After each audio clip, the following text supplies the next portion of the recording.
We welcome you and we pray, Lord God, that you work in our needs today, this morning, O Lord.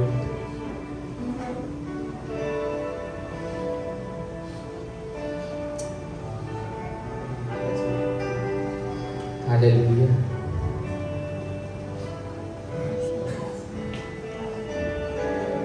Hallelujah, Jesus. Come, Holy Spirit,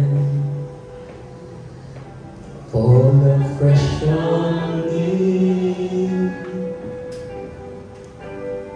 Fill me with your power. Satisfy my need.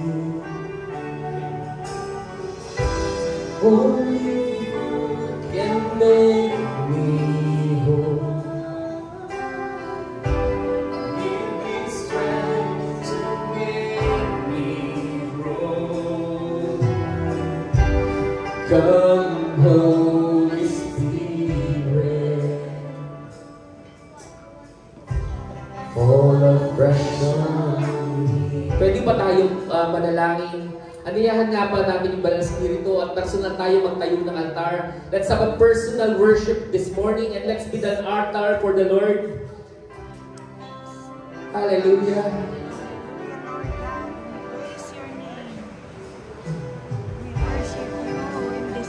Oh, Jesus.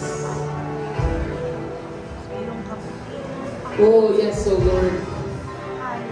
Huwag po natin hayaan hindi tayo makapagtayo ng altar ngayong umaga. Hallelujah. Oh, Jesus.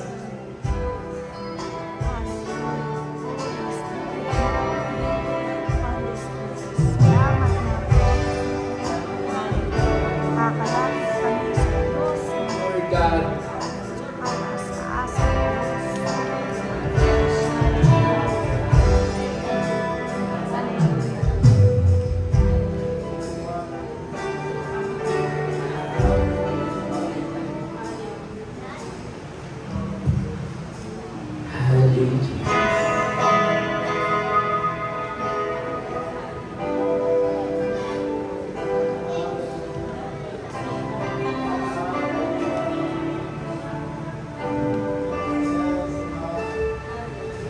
Oh, yes, Lord.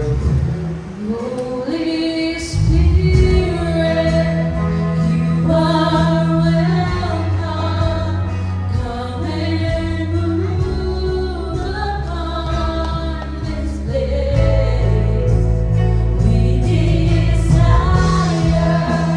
an encounter once again.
we thank you, Lord God, this morning. And Lord, Holy Spirit, we welcome you and we pray that you work in our midst this morning.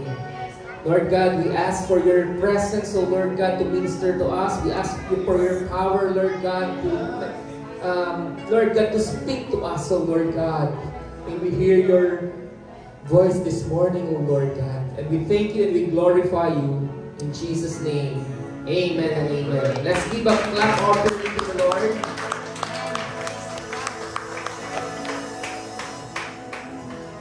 Yes. I just need some help. Naghangin laptop ko. Ayan, parang okay na. Ayan, okay na siya. Ayan. Okay. Good morning. Can you greet the person sitting next to you and say good morning? Parang gusto nag-i-English ka ngayon. I promise, Grace, I'll try my best to speak in English. So I'll try to speak in English. But for the sake of sa atin, no, magtatagalog pa rin ako at baka mahirapan ako ang panindigan. Anyway, we are still on the series of... Okay na siya? Hindi pa ba? Sorry. Okay. Yun. We're still on the series Healing. Okay? For many weeks, we're already tackling this sermon series, Healing. And today, we will still, parang mga ilang panahon na lang, matatapos na tayo, hindi ako nagkakamali. So, we're still on our sermon series, Healing. And many lessons already tackled regarding this topic, healing. And we learned a lot. Amen? Ang dami na natin natutunan. Praise God. We talk about obedience, we talk about the faithfulness, we talk about forgiveness, everything we talk about. And we learn a lot for this. But you know, meron pa rin mga sakit sa mundo. Kahit na dami na natin napag-aralan, we already learned a lot, but still, there are lots of sickness in this world. In fact, according to World Health Organization or WHO, cancer is the leading cause of death worldwide, accounting for nearly 10 million deaths in 2020, or nearly 1 in 6 deaths. Imagine. 1 in 6 deaths. Ilang percent ba yung namamatay? Kung di ako nagkakamali, if I am not mistaken, when you count 10, meron nang namatay. Tama? Parang ganun eh, no? Am I right? Parang di kayo sure. Pero parang may ganun akong info na sabi, magbilang ka lang, just count 1 to 10 and already someone died already in this world. If I am not mistaken, I don't know if it is 10, 5, but I heard something like that, or I read something like that. When you count 1 to 10, there's already a person died in this world. And according to WHO, 1 in 6 death is cancer.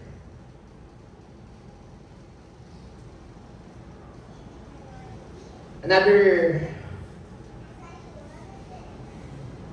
news, depression facts and statistics. At least 21 million Americans experience a major depressive episode. Depression. I don't know if you already experienced some depression or anxiety. I don't know.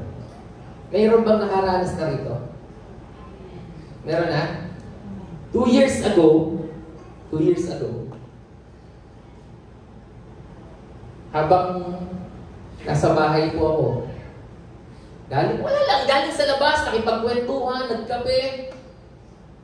Pag uwi ko ng bahay, nanonood lang ako, biglang-bigla, parang kabang-kaba ko.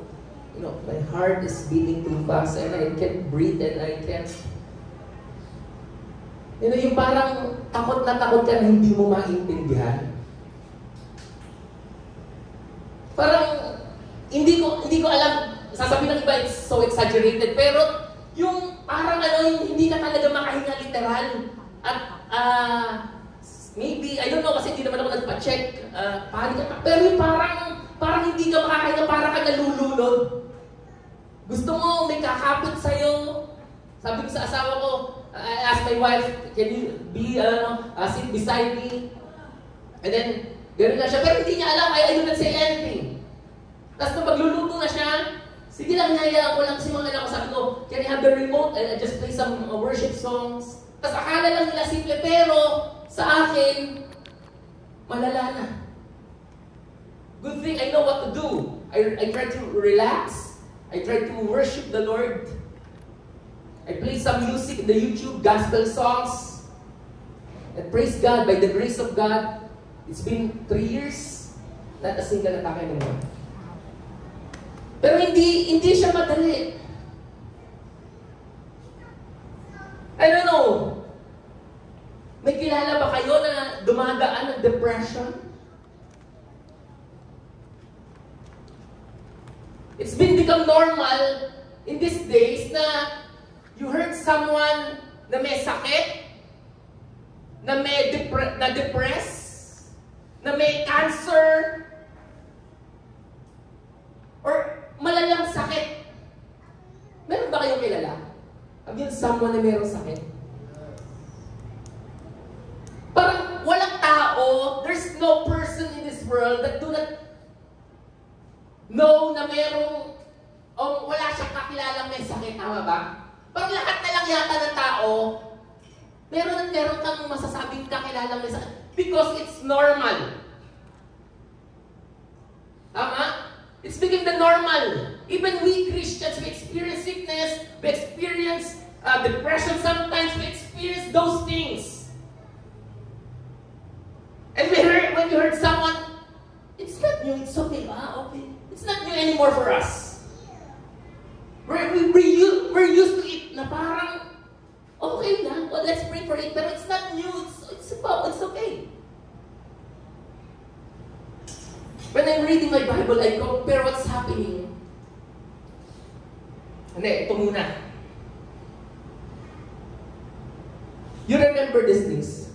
Have you remember this news na ano? Sabi ganyan, nanay siniliban 3 anak bago niya sinunog ang sarili. Natatandaan niyo po yan? Have you remember the news? The mom burned his 3 daughters or children, and then after that he burned himself because of depression. I don't know. Maybe before she do that, parang ang dami ng pain, ang dami ng nangyayari sa puso niya at hindi niya na kaya. Hopeless, then he ended. Or she ended. Seryoso. Pero bakit ganun? In fact, sa mga Christians, even sa church, 7 million American Christians. Christians, we're talking about Christians inside the church experience depression. And when I compare to the gospel, parang ibang-iba. During the time of Jesus, the normal thing is healing. Ang normal sa church, sa Kristyanismo, it is not sickness but healing. From every corner, when you see Jesus, there's healing. I just choose 10, but there are lots of verses and there are lots of stories that Jesus healed. Remember, Jesus healed official sons at Capernaum in Galilee, John chapter 4. Jesus drives out an evil spirit from a man in Capernaum in Luke chapter 4. Jesus heals Peter's mother-in-law, sick with fever in Matthew 8. Jesus is many sick and oppressed at evening. Jesus cleansed a man with leprosy. Jesus, a centurion, paralyzed servant in Capernaum. There are so many things in the gospel, when you read the gospel, that Jesus heals.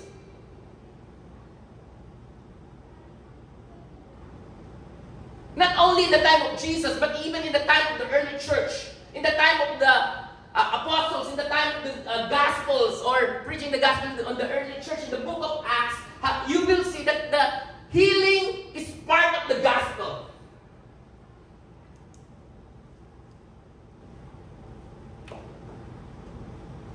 In Acts chapter 5, it says, Acts chapter 5, verse 12 to 16, the apostle performed many signs and wonders among the people, and all the believers used to meet together in Solomon's colonnade. No one else dared to join them, even though they were highly regarded by the people.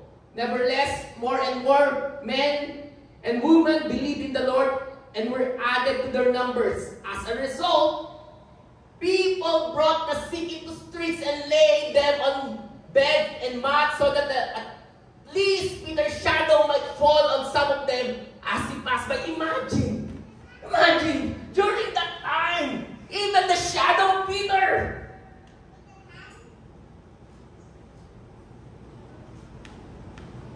Na-imagine yun, hindi na kinakailangan mag-pray ni Peter. Hindi niya na kinakailangan pumunta para ipanalangin yung may sakit. Dadaan lang si Peter, the shadow of Peter can heal during that time. Have you seen the contrast? During that time, in the time of Jesus, in the time of the apostles, healing is the normal in the gospel, in the church, in the kingdom of God. In our present day, sickness.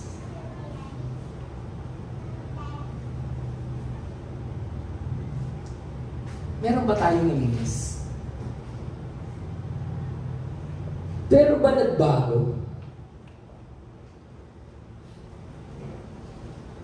Nagbago na ba ang Diyos na hindi nagbabago? Is the unchanging God already changed? Ano po sa tingin nyo? Nagbago na ba yung Diyos? Dahil meron na mga doktor ngayon. There were doctors right now, so God do not perform miracles anymore? What do you think?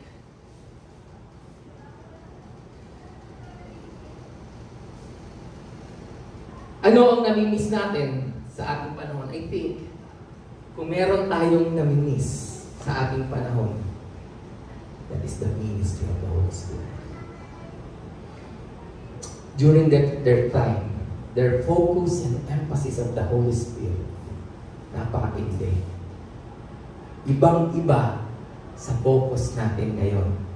So marahil, ito yung dahilan kung kaya hindi natin nakikita masyado ang mga himala, ang mga miracles sa ating panahon. Amen? So ngayon po umaga, pag-uusapan po natin yung pong role ng Holy Spirit sa healing. Let us pray. Heavenly Father, we're thankful, Lord God, sa ginagawa mo sa aming buhay, Panginoon. Lord, we pray na samahan mo po kami, bigyan mo po kami ng karunungan, maunawaan ang mga salita mo. At ako, Lord, bigyan mo ako ng kapangyarihan, ng talino upang mapahayag ito sa iyong pangalan, Panginoon. Salamat po, ito po aking dalangin sa pangalan ni Jesus. Amen. Yan. In Acts chapter 5, sabi natin, and by the hands of the apostles were many signs and wonders, wonders, ano yun? Wala pala. Sorry. Ganun talaga pag live.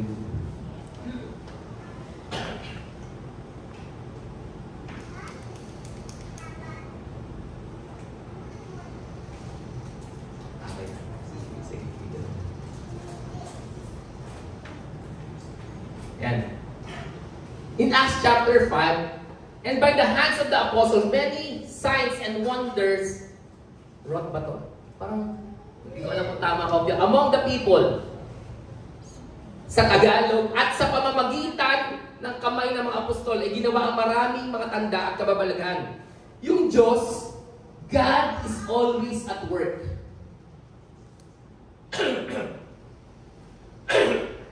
Isang katotohanan po, hindi po humihinto ang Diyos sa paggawa. During the time of Jesus, during the time of apostles, God is always acting in doing miracles and signs and wonders. And God didn't change. Pansinin nyo, by the hands of the apostles.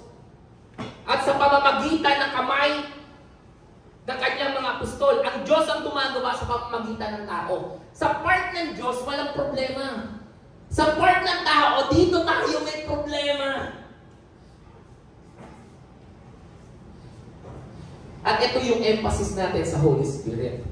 Pag makikita natin, ito nga yung ating pag-usapan, the healing ministry of the Holy Spirit. So ito yung ating sermon outline.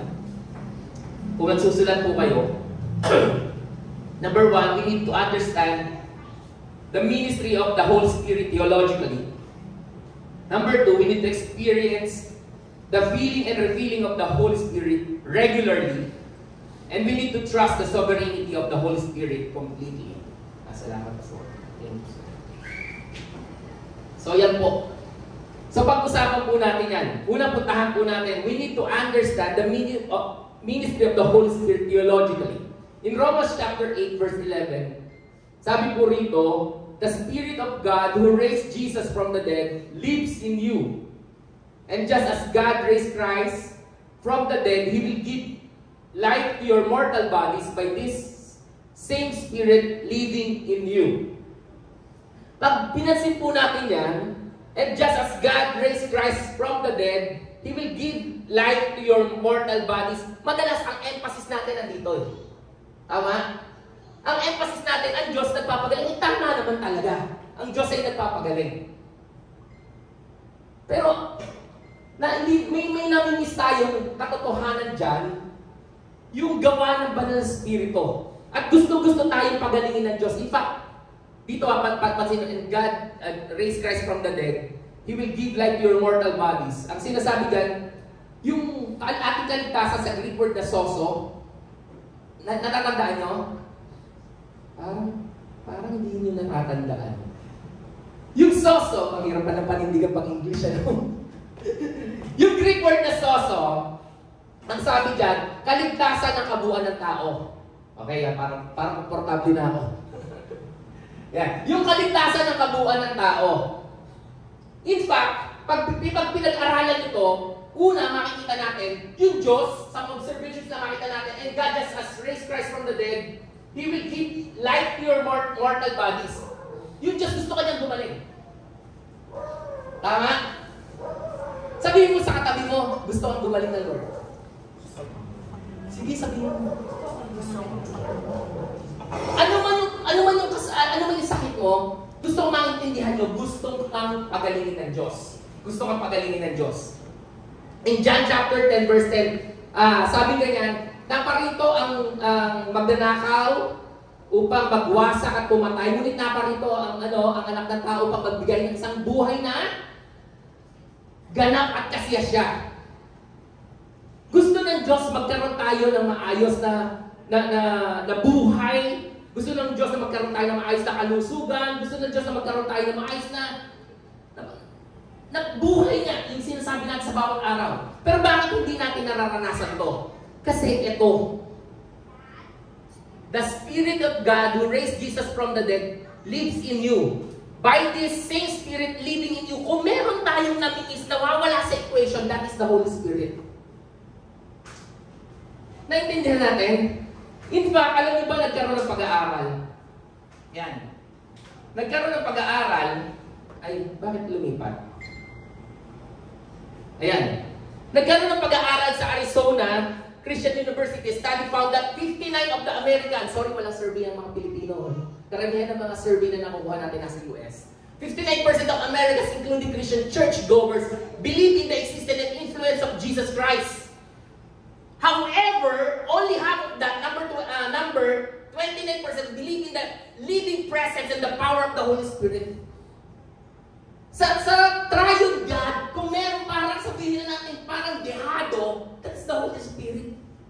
Less emphasis ba tawag doon? Yung parang hindi siya na-recognize, less recognize. Yung Holy Spirit. In fact, pag nag-pray nga tayo, laging, Ama naming Diyos, sa pangalan ni Jesus, Amen. May nag-pray ba sa inyo? Holy Spirit? Meron ba? Is there anyone who prayed to the Spirit of the Lord? Tama? Yes, we do that. But usually we pray to the Father, we pray to Jesus.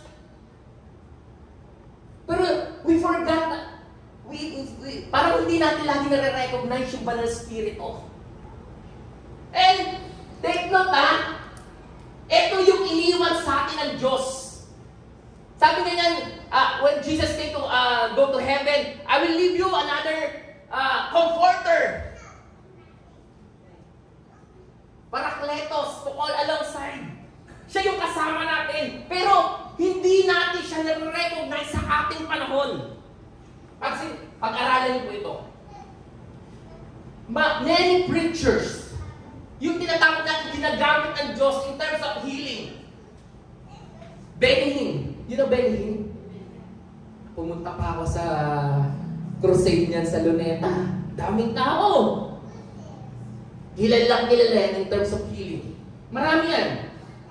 Si Carlos Anacondia. Di ko alam kung kilala niyo si Carlos Anacondia. Have you heard Carlos Anacondia? Sikat siya sa Argentina Revival. Yun yung ano niya, yung pag nakita yung Argentina Revival, ang gumagaling, hindi lang tao, pati hayop. Pati yung mga pananim. Yung ano nila, yung pag nakita mo, yung mga ano nila, yung mga prutas nila, ang lalaki. Pati lupa, gumaling. Yung Argentina Revival. Eto, si Bongki, kilala nyo? Hindi nyo kilala. Kilala nyo lang yata si Pastor Gagat, si Pastor Lance, at si Pastor Rudolph, saka si Pastora Grace at si Pastora Aya. Pwede naman kayo magbasa. Pwede rin kayong manood. Pag pinag-aralan nito mga preachers na to, kung meron common sa kanila, they have emphasis sa Holy Spirit. In fact, si Benny Hinn, meron siyang book, Good Morning, Holy Spirit. Hindi ko sinasabing gawin nyo. Hindi ko I do not say you do it like what Benny Hinn did, ano? Pag kumakain siya, nabasa niyo yung book na Good Morning, Holy Spirit? Pag kumakain siya, naghahanda siya ng plato, may extra plate, may extra upuan for the Holy Spirit. Parang extreme, ano? May I ask you to interpret to Brother Don and Sister Grace? Sabihin nyo nga, para naman maintindihan nila. I tried to speak English for you to understand, but I thought Sister Roxanne will help you. I thought Sister Roxanne will sit beside you. Anyway, nasa na tayo? Bongki! Si Benny Hinn, dun sa kanyang libro, Good Morning, Holy Spirit, he will prepare a meal, a plate for 2, a chair for 2, and the other one is empty. He reserved that for the Holy Spirit. It seems weird for us. Oh, you prepare a table. You prepare another plate. Do you have another guest? No. It's for the Holy Spirit. Extreme! Parang hindi natin tama. Parang wala na naman kayong reaksyon. Hoy! Di ba? Parang it seems it's not right. And I do not say you do it. I do not recommend that you do it. What I'm saying, these people, these preachers has a great emphasis or acknowledgement to the Holy Spirit.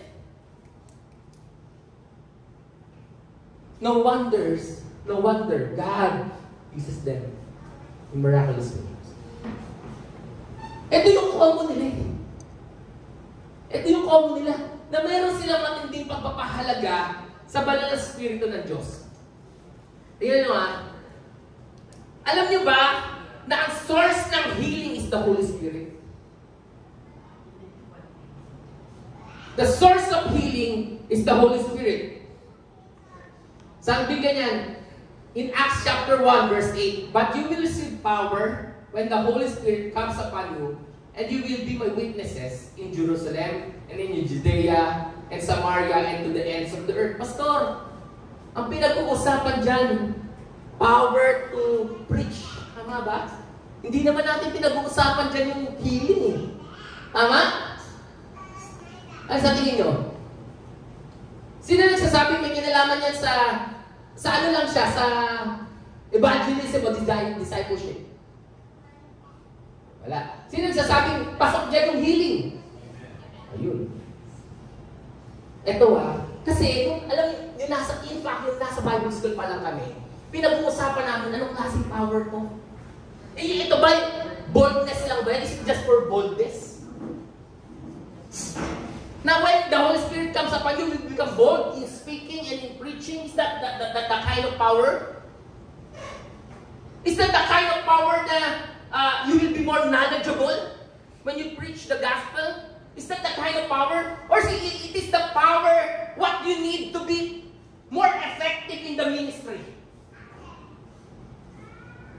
And we came to the conclusion that it is the power that you need, whatever it is. In fact, when you read the Bible, here, in Mark chapter 16, verse 17, and these signs will accompany those who believe. In my name, they will drive out demons, they will speak new tongues, they will pick up snakes with their hands, and they will drink deadly poison. It will not hurt them at all. They will place their hands on sick people, and they will get well. That's the kind of power. And it comes from the Holy Spirit. Kumbinsido na ba kayo? Gusto ko po kayong makumbinsi na ang Holy Spirit nagpapagaling.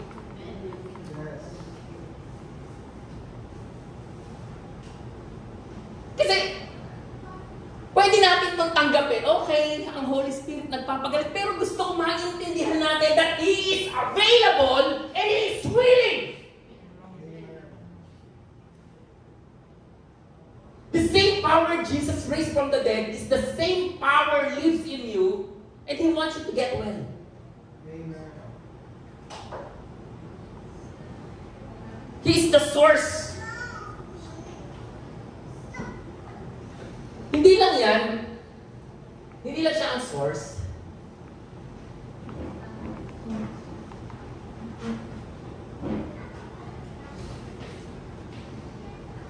Alam na natin yan. Ito. Bakit ba yung iba hindi nangyayari? Kaya gusto ko kayong makonvince na nagpapagaling ng Holy Spirit. Kasi marami sa ating ating panahon, parang hindi na ganun. Oo, naniniwala tayo sa Holy Spirit, pero parang hindi na ganun yung siguro tulungan ng doktor, tulungan. Naintindihan niyo ako? Hindi ako against sa doktor. In fact, okay na okay yan. Pero, para bang, when we have illness, when we're sick, the first thing we need to do is to get the doctor. And secondly, prayer. Pero during the book of Acts, it is God first, the prayer and everything, and then, kung meron, pangalawa na lang yun. The immediate na kailangan natin is prayer. Kaya sabi ng Bible, Jesus, in Matthew chapter 17, verse 20, He replied, because you have little faith. Yung faith may kinalaman. So, naniniwala ba kayo ang Holy Spirit nagpapagaling? Amen. Importante na makumbinsi tayo na ang Holy Spirit nagpapagaling at gusto kang pagalingin. Pero ito yung warning ko. We need to have faith, pero faith in the Holy Spirit, not faith in faith. Nakuha niyo po yun? Naguluhan ba kayo? Sino naguluhan? We need to have faith, pero yung faith natin dapat nasa Holy Spirit, nasa Diyos, wala sa faith. Kasi magkaiba yung faith in faith. Yung iba, faith in faith, you think, when I have enough faith, God will do it for me, or it will come to pass if I have faith. You have faith in faith. Naintindihan niyo ba? Paano ko ba explain ito? Kasi yung iba, parang positive thinking. Yung ang paniniwala nila, mangyayari ito, pag inisip mo, mangyayari ito, if you have faith like this, it will happen. You have faith in faith. No! Naintindihan niyo po ba ako? O naguguluhan kayo sa sinasabi ko? Sino naguguluhan? Sino naintindihan? Ayun naman pala, naintindihan naman pala eh. Faith in the Holy Spirit. Hindi faith in faith, not faith in faith. Some people na may mga parang extreme, you just need to believe, you just need to have faith. And you have enough faith, it will happen. Parang positive thinking, walang ganun. Walang ganun. You cannot command God by the size of your faith. Hindi mo rin pwedeng utusan ng Diyos. Naintindihan yun? God, heal me! This is my faith! Tingin mo papagalingin ka dahil ganon? Hindi. No. When there are two kinds of faith. Number one, believing faith. Believing faith is when you pray that God will do it for you. That's believing faith. You believe that God will do it for you. The second one is trusting faith. Trusting faith. Ano yung trusting faith? That no matter what, when you pray, you put your trust in the Lord, not on the answer of your prayer. Lord, I pray for this, but even you did not answer my prayer, I believe that you are, I'll still be okay, magiging okay din po ako. My faith is in you. No matter what happens, it will be okay because I have you. That's faith. Natatandaan niyo si Shadrach, Meshach at Abednego? Natatandaan niyo? Remember that? Oh, King! We believe, ano sabi niya? Oh, mahal na hari, we believe that our God will save us. But if not, yun yung mabigat eh, but if not, we will not still worship this idol. That's faith. You just, no matter what, you believe that God is in control. Whatever happens, that is the real faith. Lord, I will be okay. I will be okay. Because you are with me. No matter what happened, Lord, I will be okay. Because you are with me. You are with me. We need to understand the ministry of the Holy Spirit. And not just that, we need also to understand that the Holy Spirit is the distributor of gifts of healing. Nagpapagaling ang Banal Espiritu, pero gumagamit din ng tao ang Banal Espiritu. Tingnan mo ha, in 1 Corinthians chapter 12, now to each, one manifestation of the Spirit is given for common good. To one there is given through the Spirit, for Spirit, a message of wisdom, to another a message of knowledge by means of the same Spirit, to another faith by the same Spirit, to another gifts of healing by that one Spirit. Tingnan niyo po ito. Lahat ng kaloob binigay ng Diyos sa church. Naniniwala kayo dyan? In fact, may verse nga, and He gives some apostles, teachers. Remember that? Kasama dyan yung healing. Sa church, merong mga tao na pinagkalooban ng kaloob sa pagpapagaling. Isa pang problema sa ating panahon, marami sa atin hindi pinapagamit ang kanyang kaloob. Naintindihan po natin yan. Many people, they have the gifts of the Holy Spirit, the gift of healing, but they did not use it, they did not practice it. That's why the church is missing it. Ang Diyos mabuti. Kung ano kailangan natin, binigay niya na. Pero ang problema ngayon, nasa tao, ayaw nang ipagamit, huwag mong nakawin. Paggamit mo, kailangan ka namin. Amen. Naintindihan natin? Halimbawa ako, pastor ako. Binigyan ako ng kaloob para magturo. Pero hindi ako nagpapagamit sa Diyos. Maintindihan natin? Kayo naman, kung may kaloob kayo sa pag-encourage, hindi nyo ginagamit. Malamang maraming discourage natin. Dapat nakakatulong ka para mag-encourage. And the same with the healing. If the Lord gives you the gift of healing, use it. Amen. Ito yung problema. Dapat paggamit mo, kapatid. Gusto magpagaling ng Diyos. God wants to heal you. The Holy Spirit wants to heal someone. And the Holy Spirit is moving you. Please pray for this person. Lord, I'm shy. No. Ninanakawan mo kami. The Lord gives you that kind of gift for you to use it and for us to benefit on it. But because you're not using it, we're missing the ministry that's supposed to be to bless us. That's why, brothers and sisters, if you have that kind of gift, if the Holy Spirit gives you that kind of, please exercise it. Please. Nakikiusap po ako. Ipagamit mo. Paggamit nyo yung kaloob na binigay sa'yo ng Banal Espiritu. Sabi niya, and God placed in the church first apostles, second prophets and teachers, then miracles, then gifts of healing, helping or guidance at the different kinds of tongues. Nilagay niya sa church.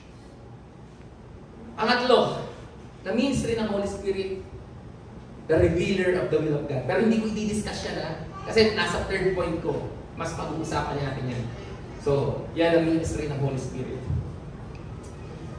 We need to understand the ministry of the Holy Spirit theologically. Second, punta tayo. We need to experience the feeling and refilling of the Holy Spirit regularly. Una, maintindihan natin yung ministeryo ng Espiritu. Pangalawa, maranasan natin yung pagpupuno, laging pagpupuno ng Banal na Espiritu sa atin sa bawat araw. Ephesians chapter 5 verse 18, and do not get drunk with wine, for that is debauchery, but be filled with the Holy Spirit. Is it a command? Is it a command to be filled with the Holy Spirit? Command ba to or optional? Is it optional? Is it a command? Sagot! Command siya. Bakit? Ang tanong bakit?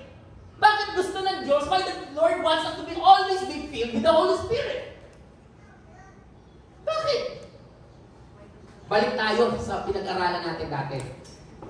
Malaki ang kinalaman ng kasalanan sa sakit. Okay? There's a great connection between sin and sickness. In Romans chapter 5 verse 12, therefore, just as sin entered the world through one man and death through sin, and this way, death comes to all people because all have sinned. So, we already established that truth. Death and sickness came because of sin. Maliwanag? Okay. Nung tumanggap tayo sa Panginoon, ito nangyari.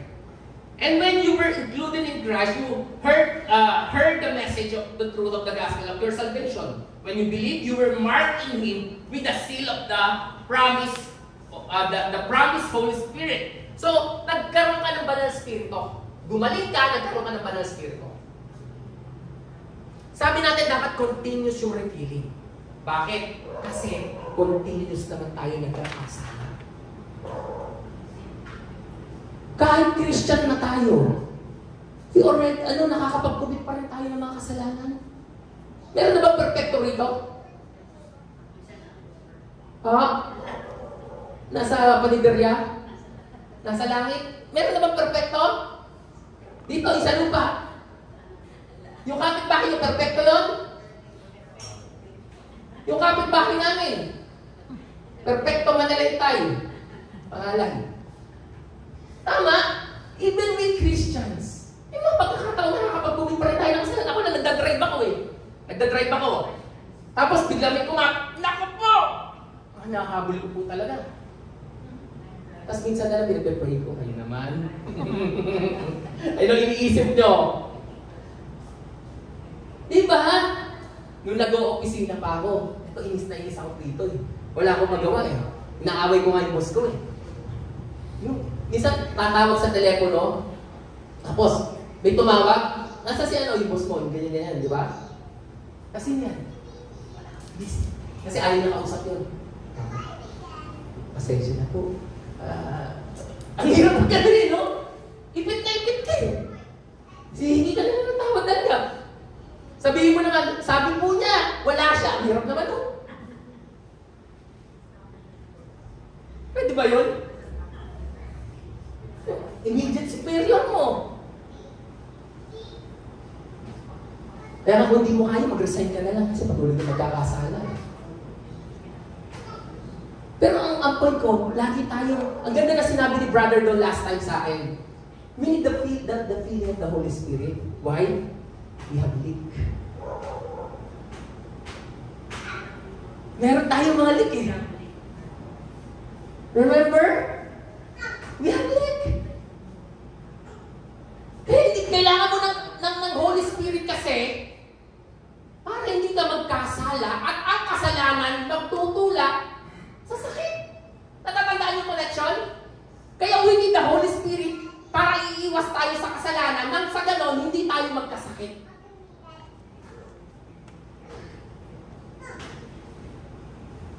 Tingnan mo Matthew chapter 9, verse 2.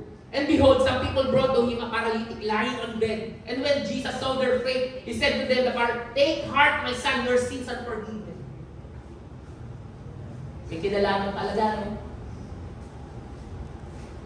Hindi niya sinabing, gumaling ka na, pinapatawad na yung kasalanan mo. Tapos gumaling. Kaya we need the Holy Spirit. Ito, Galatians 5:17. For the flesh lusts against the spirit, and the spirit against the flesh. And these are contrary to one another and to other, so that you cannot do the things that you would. That's why we need the Holy Spirit. Otherwise, we will do the things in the flesh. And the things in the flesh leads us to sin, and sins bring sickness. Sige nga. Mag-interview nga kayo. Nasubukan nyo na ba manood ng mga documentaries? Nasubukan nyo na? Meron akong pinapanood dati. Nasa YouTube ko, nakalimutan ko na. Isang rapist. Rapist siya, rapist ha. Paano nagsimula? Nanonood lang ng porn. Started by watching porn. Harmless tong porn! Wala naman tong ano eh, ako lang to. Harmless to. Nanonood ako ng porn, wala akong inaabala. Pero dahil addiction of the porn leads to flesh, and then hindi niya na makatiis, naging rapist. Kaya, we need to be filled by the Holy Spirit. That's why, from the start, iiwas niya tayo sa kasalanan. Kasi, pag may kasalanan, if there's sins, it leads to sickness. Akala natin harmless, di ba? Akala natin wala tayong ginagawa. That's why we need the Holy Spirit. Yung galit lang, yung pinag-uusapan natin yung nakaraan nila, Pastor Galit, galit ka! Galit na galit ka! Sister Apple! Grab mo ka! Akala mo, kayo na nag-uusap. Uy, bati tayo Akala mo, ganun lang. Pero yung anger mo, it leads to pwedeng heart disease, sakit sa puso, ano pa? Marami. Akala mo yun lang. That's why the Holy Spirit, we need the Holy Spirit for us na iiwas sa kasalanan nang hindi magkasakit. That's why we need the refilling of the Holy Spirit. Healing is not the end result. It is the start of your new journey.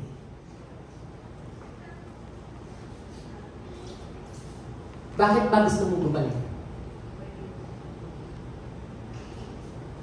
Pag gusto mo gumaling, dahil gagaling ka lang. Hindi ko alam. Pero pag gusto mo gumaling, kasi gusto mo pagbigmura ng Diyos. Kasi yun naman talaga ang purpose ng ating buhay. You were created for the glory of God. And if, Lord, gusto ko pong gumaling kasi gusto pa kita paglingkuran, tingin mo hindi ka bibigyan ng Diyos? Tingin ka ng Diyos.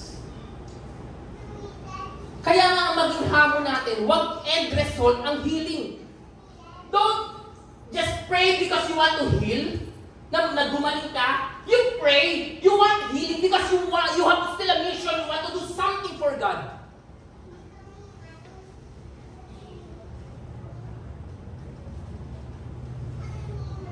Kailangan natin ng ministeryo ng Banal Espiritu. Amen? Pangatlo. Yan. We need to trust the sovereignty of the Holy Spirit completely. Ito na yung pangatlo. May tanong ako.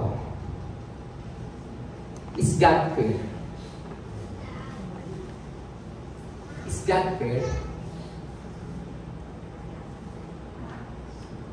Why do you have different answer to the same prayer and the same God? Bakit may iba-ibang bunga o tugon ang Diyos sa iisang panalangin ng iba't ibang tao sa iisang Diyos? Bakit? May sakit ka, may sakit siya, may sakit siya, may sakit siya, may sakit ako. Lahat tayo mananalangin sa iisang Diyos. Pero siya gumaling, ako hindi. Siya umayos, siya namatay. Bakit ganun? Is God fair? Why some people, when they pray, the Lord answer them. Some people don't. Some people heal, some people don't. Is God fair?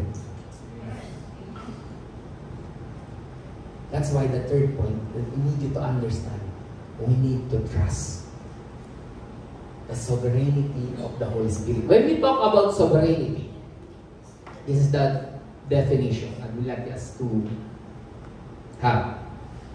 God is the supreme authority.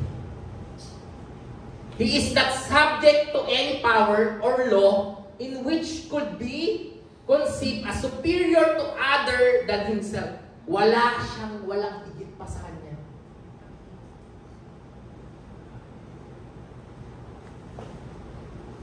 Gusto natin maintindihan bakit gano'n ang tugon ng Diyos, hindi mo maintindihan. Naintindihan na po natin. Gusto mong, Lord, bakit ganito ang tugon mo? Kahit anong gawin mo, hindi mo maintindihan ng Diyos at hindi kailangan magpaliwanag sa iyo ng Diyos. You want to understand these things? Why the Lord answer His prayer and your prayer is not? You cannot. You cannot understand. And the Lord doesn't need to explain Himself to you. Because He is God. Ito ka lang, oh. Ito ka lang. Naintindihan mo, yung talino mo, ito lang. Sarap na naman nagiging tatlog mo. Parang narinig yung sarili ko, nagiging English, no? It's okay. Very good. Ito ka lang. Yung dumi. Ito ka lang.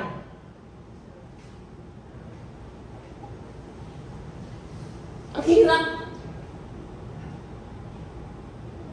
Tingnan mo ha, subukan yung pag-aralan sa sovereignty ng Diyos ha. Kung gaano katalino ng Diyos, hindi mo mako-comprehend. Halimbawa, may isang sasakyan, isang eroplano, bumagsak ang isang eroplano. May namatay na isang tao. Maraming namatay, pero may kilala kang isang tao namatay. Bakit ganun si Lord? Bakit ganun? Yung di ba parang ganun? Ang sakit-sakit. Pero alam mo, kung gaano karunong ang Diyos, susubukan lang natin nasa isang tao lang. Kaya pala namatay yun. Yung pala, yung magkakapatid na magkakagalit, magkikita sa langit. Magkakaayos, maliligtas. Makakarinig ng gospel. At yung nakakarinig ng gospel na yun, mag-share naman sa opisina. Naintindihan nyo? Kumalat yung gospel. Ang nakikita lang natin, ito ay isang tao pa lang yun. O kaya may sakit na pala yun. Na matindi. Ngayon, ayaw ng Lord na ma-experience niya, niligtas niya na, kinuha niya na. Hindi mo maintindihan.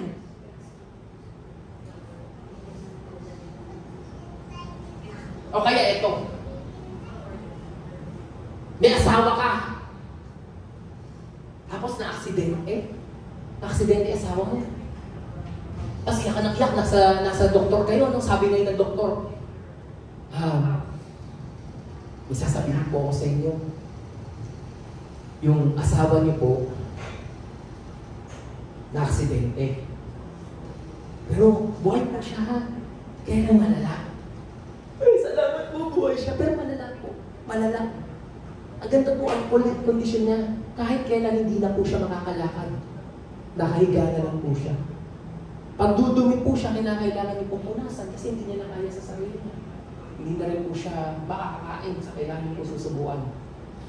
Pagkatapos po, pagiging mainitin yung ulo niya, magiging irritable siya. Kasi masakit sa pakiramdam, baka murahin niya kayo lahat. Pero, bawal yung siya makaramdam ng bawal siya makaramdam ng pressure, ng stress. Kailangan laging positive lang.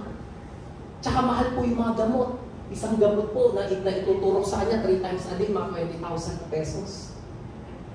Kasi iyak ka na nag-iyak, nakikita mo na hindi ko hihingin ka na ganyan po. Kasasabihin daw, joke lang, patay na.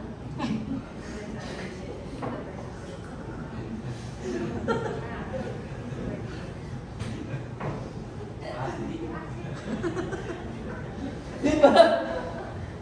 Parang umawa naman kayo. Diba, oh, blessing!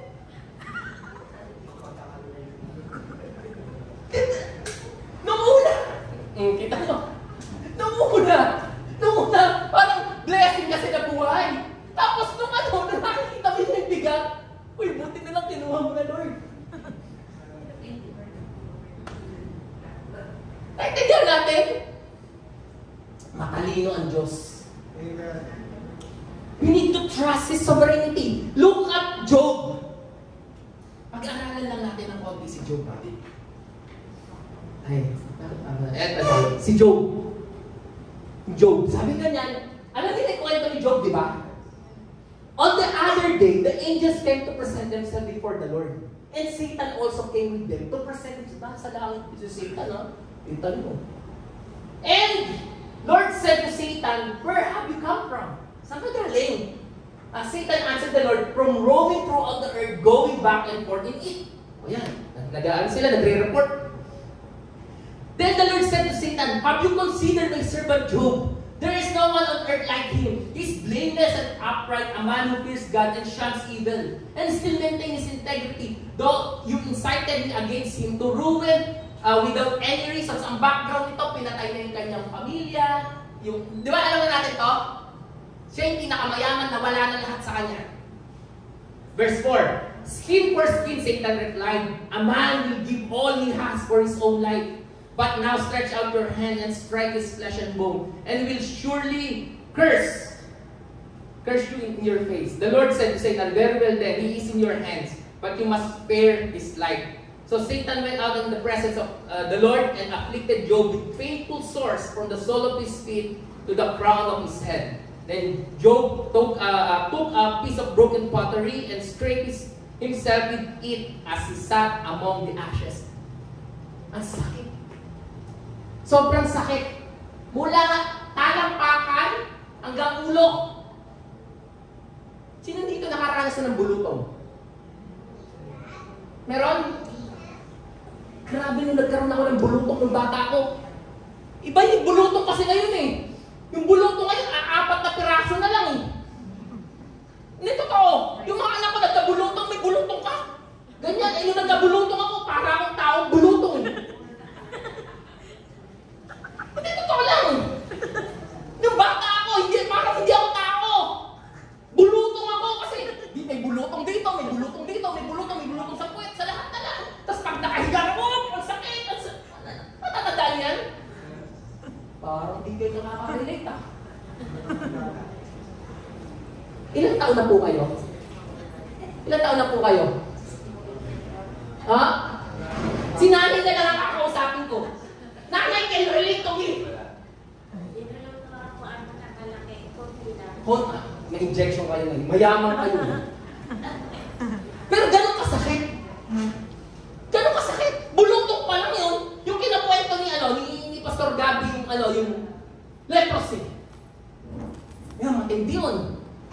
Imagine mo yung sakit ni Job.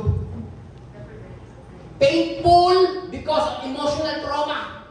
Emotional trauma. All his daughters and sons were died. All his possessions were taken away. Wala. Wala na tira. Lugi. Ngayon may sakit pa siya. Tapos sasabi pa sa kanya ng asawa niya, mabubuhay ka pa bang tapat? Sumpain mo na yung Diyos mo. Nangamatay ka na ako. Ibabaw ko ng buhay yun eh. Kung gano'n ang asawa ko. Ang tanong, may kasalanan ba si Job? May kasalanan si Job? Hello? Ano kasalanan ni Job? Ano kasalanan ni Job? Dapat ba siya makaranas nito? Tanungin nga natin, okay lang bang sa makatarungan bang makaranas si Job? Ng mamatayan? Mawala ng hanap buhay? Malugi ang negosyo? Magkasakit? Makatarungan ba? Ano po sagot nyo? Hindi kayo makasagot.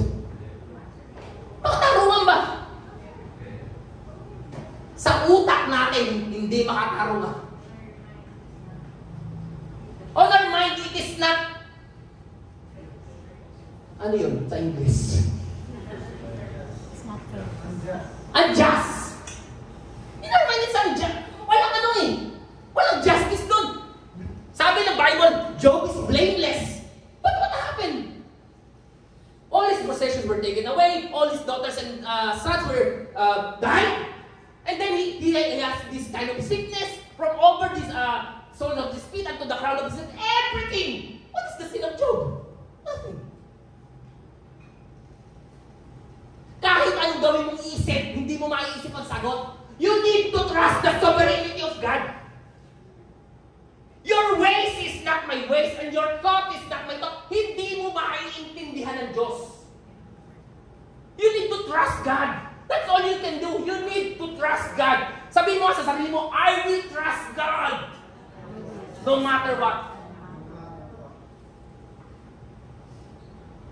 You cannot. Your ways is not my ways and your thought is not my thought. Eto ka lang paano mo maintindihan. Yun lang gamba maintindihan niya yung tao. Tingin nyo? Hindi maintindihan kasi wala nang utak yung lang ganun. Tingin nyo matalino na kayo? Tingin nyo matalino na tayo? Kumpara mo sa Diyos, ito ka lang. Hindi mo kayang arawin ng Diyos. We need to trust the sovereignty of God. We need to trust the sovereignty of God. That's all we can do. Kahit na ano mangyari sa buhay natin, you need to trust God. Whether in sickness, in health, gumaling, hindi gumaling, it's all in the hands of God and that is the best thing. Friends, kahit hindi tayo pagalingin naman ng Diyos, alam niyo kung ano nakakatawa, He is the sustainer. God will give you grace. God will give you grace to sustain, to endure everything na pinagdadaan mo. The end of the day, dalawa lang yan. Lahat tayo gagraduate din dyan. Every one of us will graduate to one problem. Lahat tayo. The question is, how you reacted on it. Paano ka dumaan sa problema na yan? Nagtampo ka ba? Nagalit ka ba sa Diyos? Sinumbatan mo ba ang Diyos? O nanatili kang papa? Nagpapagaling ang Holy Spirit. The Holy Spirit wants to heal you. And the Holy Spirit uses people to heal you. But at the end of the day, the Holy Spirit knows what's best for you. Not all sickness pinapagaling ng Diyos. Like Lazarus, ang dami niyang sakit, pero hindi siya pinagaling. Umakit siya ng langit. Hindi ko alam bakit hindi siya pinagaling ng Lord. I don't know. Pero ang totoo, lahat tayo, darating naman dyan. May sakit o wala, makakatay din tayo. Ang kailangan lang natin gawin, habang nandito tayo sa mundo, magtapat at maglingkod sa Diyos. Amen? Manalangin po tayo. Ang maraming Diyos, kami po nagpapasalamat sa iyo sa umagang to, sa simpleng pag-uusap namin pong pinalakay.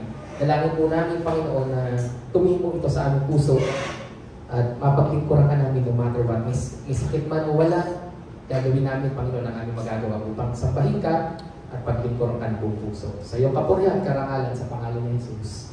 Amen and amen. God bless you po. God bless.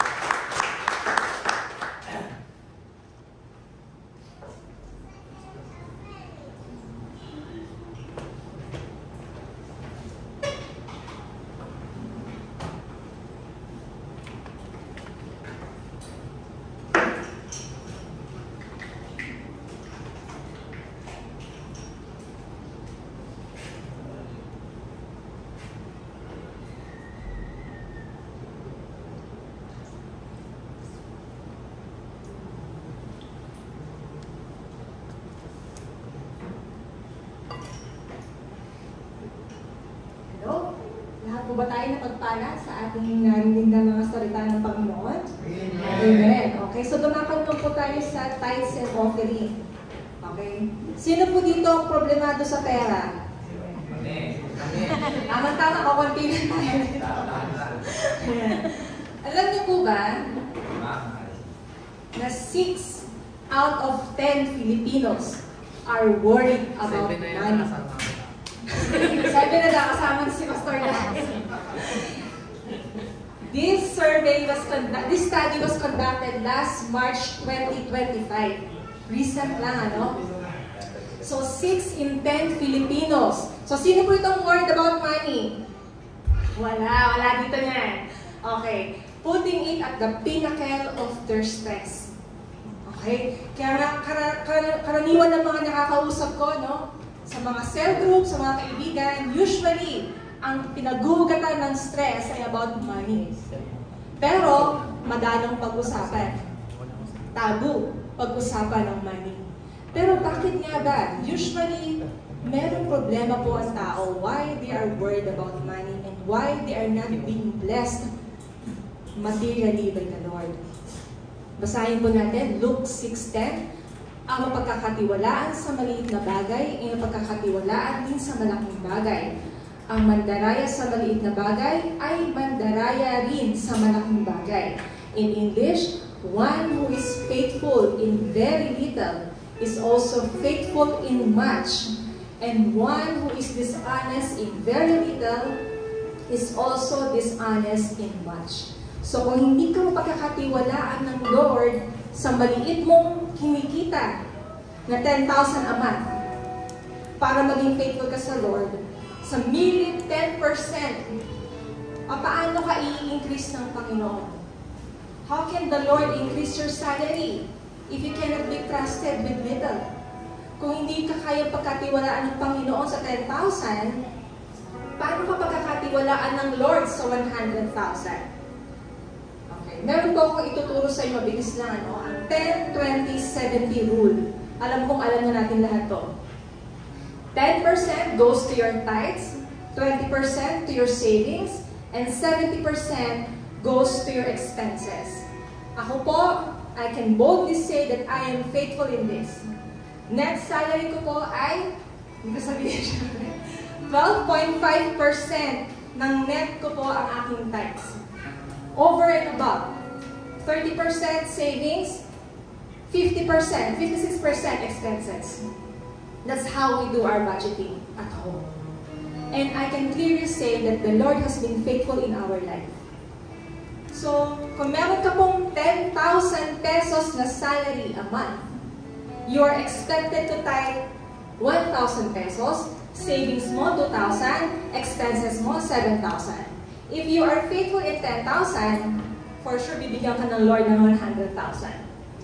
If you are making 100,000 a month, your tithe is 10%, savings 20%, and your expenses 70%.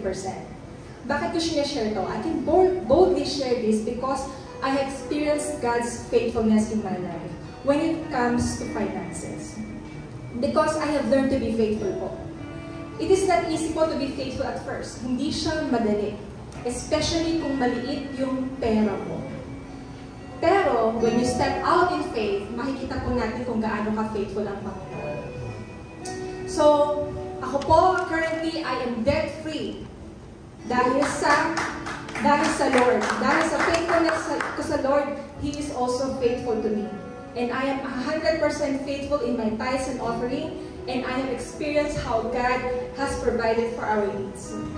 So I challenge you, all of you, today, try to be faithful in your tithes and offering for 1 year.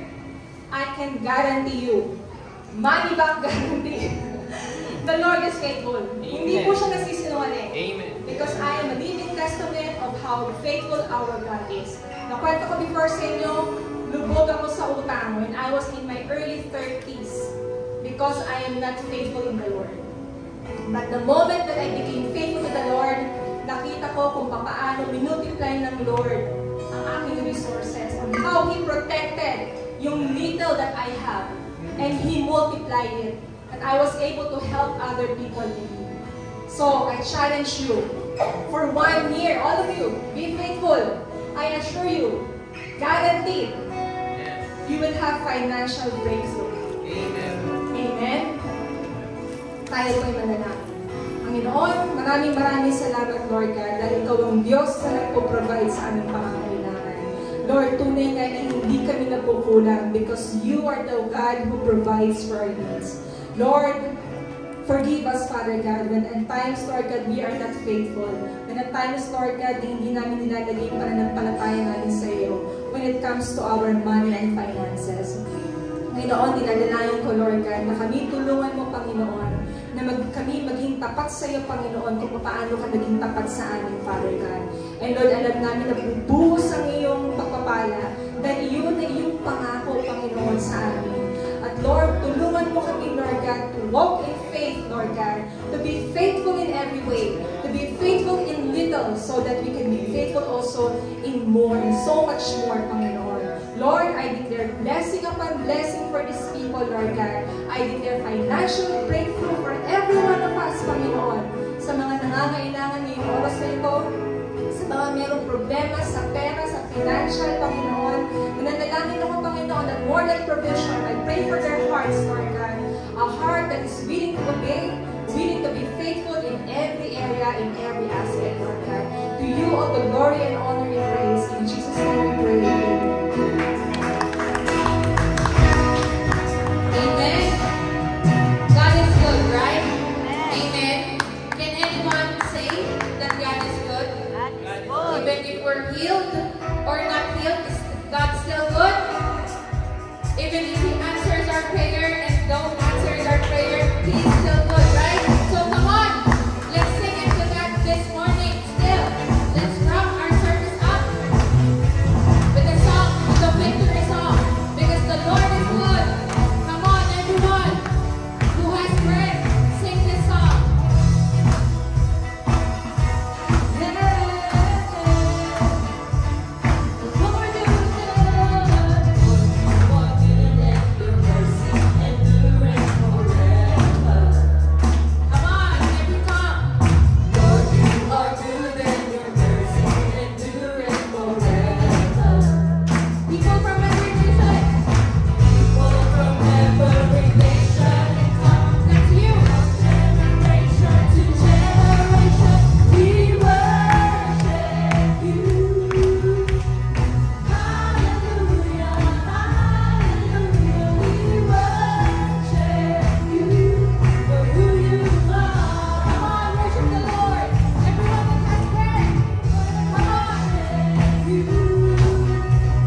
andyan siya para tayo tulungan. Tunay nga, hayaan po natin na-experience yung kapangyarihan ng Banal na Espiritu na kumilos sa bawat isa sa atin. At ang tanong kanina, paano ko malalaman kung meron akong gift of healing?